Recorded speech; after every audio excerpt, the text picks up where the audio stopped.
This is all the stock machined up, ready to create our inner circle.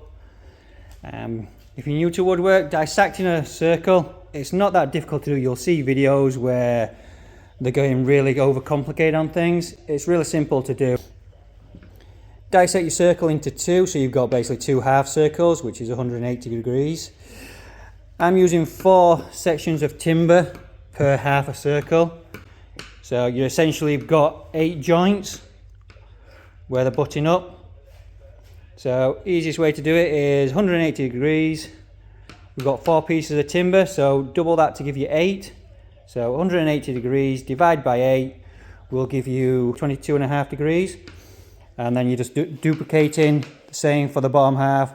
That's going to give you a complete circle. As I mentioned before, you don't want to put these joints in line with each other because it's going to create a weak point between each section. If you are using the same thickness, though the total thickness of your door, you can do it this way, but you're going to have to start putting mortise and tenons in, or a loose tenon.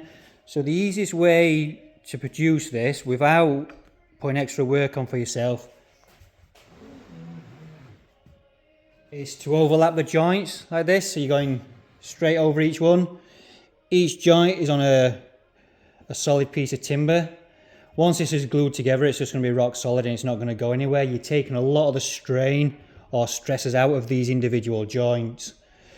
So next step is we're going to take these apart. I'm just going to clean up these joints, make sure they're all flush. So I'm going to give them a quick sand down. And I'm going to glue them together with a 30-minute PU glue. You can't really, with it being a coir, you don't want to be using standard wood glue or PVA glue because it's just not going to give you a strong enough hold just by how the timber's treated. So the best thing to use for a coir is a PU glue. You can get a 5-minute and a 30-minute. I usually always use a 30-minute glue up time. The 5 minutes would be fine for this because it's a really quick and easy glue up. But when you start doing with your joints on your door, where your rails, especially with this door, I have probably around 12 joints to glue up all at once. That 5 minutes, by the time I get my door assembled, the glue is going to start going off. So I always go with a 30-minute PU glue with a coir. It gives me 30 minutes, which is more enough time to assemble the full door. You can then glue it up in sections, but I usually, because I've got 30 minutes to play with, I just glue it up in ones, get it clamped. I know everything's pre-assembled and everything fits before I start adding glue. So next step is we're going to sand these, get them glued up and get everything clamped, ready to start working on the main door itself.